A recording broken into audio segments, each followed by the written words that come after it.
सब देखने और सुनने वालों की खिदमत में मोहब्बत भरा सलाम।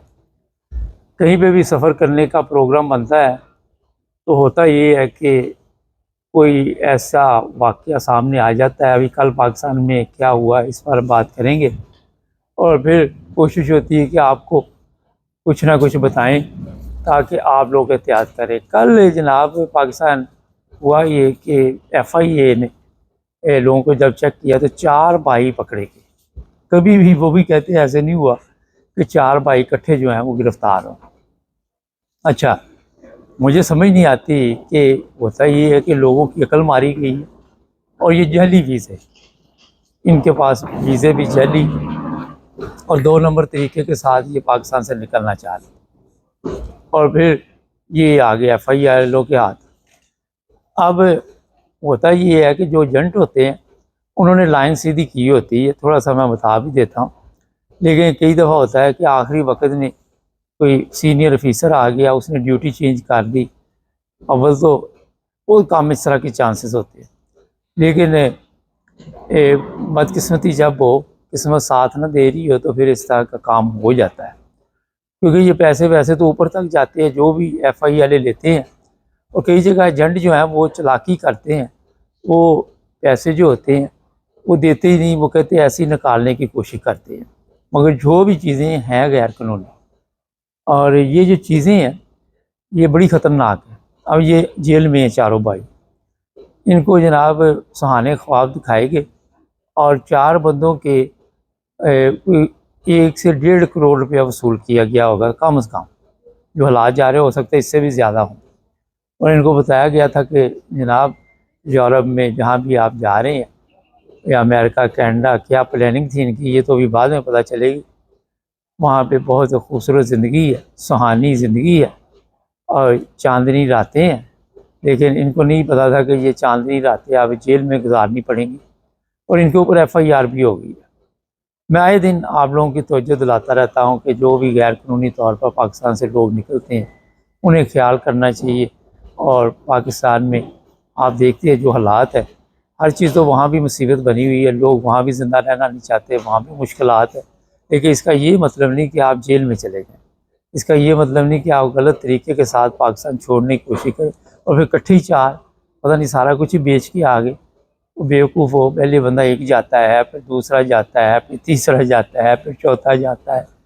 लेकिन आपने एकदम ही सब के सब जितने भी थे पैसे भी दे दिए और सारी टीम ही जेल में चली गई। ये अक्ल के अंधे लोग हैं और जो इनको मशवरे देते हैं और जो इनको इस्तेमाल करते हैं, जो एजेंट होते हैं, उनके लिए तो कोई प्रॉब्लम नहीं होती। एजेंटों के लिए कोई इतना बड़ा मसला नहीं होता कि आप लोग जो हैं वो एक जाना या 2 जाना या 3 जाना या 4 जाना, जितने भी आप लोग हैं उनको जनाब वो कहते हैं कि आप पहुंच जाएंगे और वो सारा दिन यही काम करते हैं। ये भी है कि लोग पहुंच भी जाते हैं, ये नहीं कि नहीं पहुंचते, पहुंच भी जाते हैं, मैं आपको बता दूँ। और अब ये आपके इल्म में होना चाहिए, जो हर प्रोग्राम में मैं तवज्जो दिलाता हूँ कि यूरोप के वो वाले हालात नहीं रहे जो आप समझ रहे हैं। यूरोप में इस वक्त जो हालात बने हुए हैं वो इतने सख्त हैं कि ये लोग खुद तंग आए हुए हैं कि हम इन लोगों को किस तरह संभालें। यहाँ पे जर्मनी है, यहाँ इंग्लैंड है, यहाँ से लोगों को वापस भेजा जा रहा है, डिपोर्ट किया जा रहा है और बड़ी तादाद में लोग जो है वो जेलों में भी पड़े हुए हैं। मैं आपको ये भी खबर दे देता हूँ। और जर्मनी में जो गैर कानूनी तौर पर पकड़ा जाएगा उसे 2 साल जेल, यूरोप पूरे में उसे 2 साल जेल में भी रहना पड़ेगा। तो जनाब अपने पैसे ज़ाया ना करें, इन एजेंटों से बचें। जो इस तरह की ज़िंदगी वहाँ पे गुजर रही है वो ठीक है, लेकिन अगर असली वीज़े आपके हों, जली वीज़े पे ना आए, असली वीज़े हों तो फिर तो कोई प्रॉब्लम नहीं है। आप पैसे भी खरीदते हैं और उसके बाद जेल में भी जाते हैं और इस तरह की वारदातें रोज़ाना हो रही, बहुत तेज़ी आ गई ये ऐसी वारदातों में। क्योंकि अब अगर प्लेन पे आप बैठने लगे हैं तो वो भी चेक करते हैं, आपका पासपोर्ट चेक करते हैं, जहाँ से आप टिकट लेते हैं वो भी चेक करते हैं, तो उसकी वजह से फिर काफ़ी मुश्किलात का सामना करना पड़ता है। तो गैर कानूनी तौर पे हमारी बदकिस्मती है मुल्क की। मैं देखता हूँ, कभी आपने सुना कुछ यूरोपियन गैर कानूनी तौर पर ये जो जर्मन है या इंग्लैंड के हैं पकड़े गए हों, क्योंकि इन्होंने अपने मुल्क बनाए हैं। ये यहाँ भी इज़्ज़त से रहते हैं, ट्रैवल भी इज़्ज़त से करते हैं, ज़िंदगी भी इज़्ज़त से गुजारते हैं। हमारी बदकिस्मती, हमारे हुक्मरान वैसे के, हमारा सिस्टम वैसे का, और आए दिन जिस तरह पाकिस्तान जैसे मुल्क में इस तरह के वाक़यात पेश आते हैं और लोग जितने डिस्टर्ब होते हैं वो आप सबके इल्म में। और यहाँ पे आप कसूरवार किसको कहेंगे, क्योंकि हर बंदे की ख्वाहिश है कि अच्छी ज़िंदगी गुजारे। अच्छी ज़िंदगी गुजारने के लिए फिर भाग-दौड़ करते हैं, फिर कहते हैं कि हम बाहर चले जाएंगे, बाहर जाके तो वहाँ पे अपने बीवी बच्चों को बुला लेंगे। और जितने लोग ये आते हैं इनमें अक्सर जो है जायदाद बेच देते हैं, अक्सर ज़मीनें बेच देते हैं, कारोबार बंद कर देते हैं। इसने अब 1-1.5 करोड़ रुपया तो इन्होंने दिया होगा जो लोग भी यहाँ पे आना चाह रहे थे यूरोप में, मगर पूरी टीम जो है अब कितनी सज़ा भुगतेगी, क्या क्या बाकी बचा होगा वो बेचकर अब अदालतों के ख़र्चे, पुलिस के ख़र्चे, FIA को खुश करना, हर एक को खुश करना, और इसी चक्कर में फिर अब इनकी ज़िंदगी गुजर जाएगी। यूरोप में बहुत टाइट हालात हो गए, पुलिस हर जगह पे चेकिंग करती है। और जर्मनी में अब मुझे इतला मिली है, बॉर्डर पुलिस जो है वो गाड़ियाँ चेक करती हैं, बसें चेक करती हैं, एक एक पासपोर्ट चेक करती है, फिर उनको स्कैन करके उनकी तस्वीरें अंदर से लेते हैं और देखते हैं कि यहाँ पे क्या कार्रवाई डाली जा रही है। तो पैसे लगा के यहाँ आके एजेंटों की बातों में आके आप अपना पैसा भी बर्बाद करते हैं, ज़िंदगी भी बर्बाद करते हैं, और आप लोग जो है फिर जिस तरह अभी ये 4 जेल में चले गए, पीछे जो फैमिली होंगी उन पर क्या गुजरी होगी।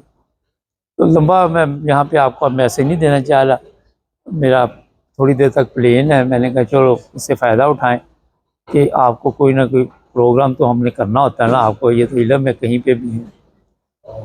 तो जनाब देखते हैं अगला प्रोग्राम बड़ा ज़बरदस्त आ रहा है, वो भी मिस नहीं, कोई हमारे सारे प्रोग्राम अच्छे होते हैं और लोग बड़ी तारीफ़ करते हैं और लोग जो हैं बड़े खुश होते हैं। एक आधा बंदा होता है जिसको हसद की बीमारी होती है, मगर खुशी होती है क्योंकि हम गुस्सा नहीं करते, बेवकूफ़ जाहलों की बात का हम गुस्सा नहीं करते। हाँ ये करते हैं कि उनके वो डिलीट कर देते हैं, कमेंट्स जो होते हैं वो किसी को मेरा हाल किसी की नज़र पड़ने से पहले डिलीट कर देते हैं, और वो बेचारे जो मेहनत करते रहते हैं उनकी मेहनत जो होती है वो ख़राब हो जाती है। इसलिए अच्छे अच्छे कमेंट्स किया करें, उससे ये होता है कि हौसला अफजाई होती है। जितनी मेहनत से हम आप लोगों के लिए प्रोग्राम तैयार करते हैं और जिस तरह आप लोग प्रोग्राम देखते हैं और जिस तरह के नज़ारे आपको दिखाते हैं, कभी कहीं से प्रोग्राम चल रहे होते हैं, कभी कहीं से, तो आपको ये चाहिए कि अच्छे अच्छे कमेंट्स करें, अच्छी अच्छी चीज़ें जो है वो आपके लिए हम पेश करते हैं। तो हसद ना किया करें। अगर आप इतने माहिर हैं तो अपना यार एक चैनल बना लें, तो वहाँ पे लोगों को बताएं जाके, फिर पता चले कि क्या भाव दिखती है। क्योंकि बाहर बैठ के मैदान में या ग्राउंड से बाहर बैठकर तो आप वो कुछ नहीं कर सकते जो मैदान में आके कर सकते हैं। जब खिलाड़ी मैदान में आते हैं तो फिर उसका पता चलता है ये कितने पानी में है।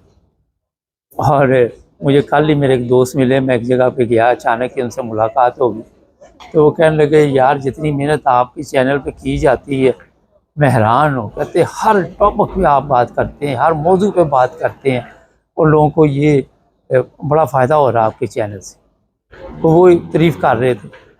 तो यहाँ पे ऐसे भी हैं जो हमें इक्का दुक्का मिल जाती है, जो परेशान भी करते हैं, मगर परेशान होने वाले नहीं। ना तो ये चैनल बंद होने वाला और ना ही अल्लाह के फजल से हम घबराने वाले हैं। हमारे हौसले बुलंद हैं कि आपकी खिदमत करते रहेंगे, लेकिन जो भी प्रोग्राम हो उससे आगे भेजा करें ताकि दूसरे लोग भी देख सकें। चलें इजाज़त दें, जुड़े रहें हमारे।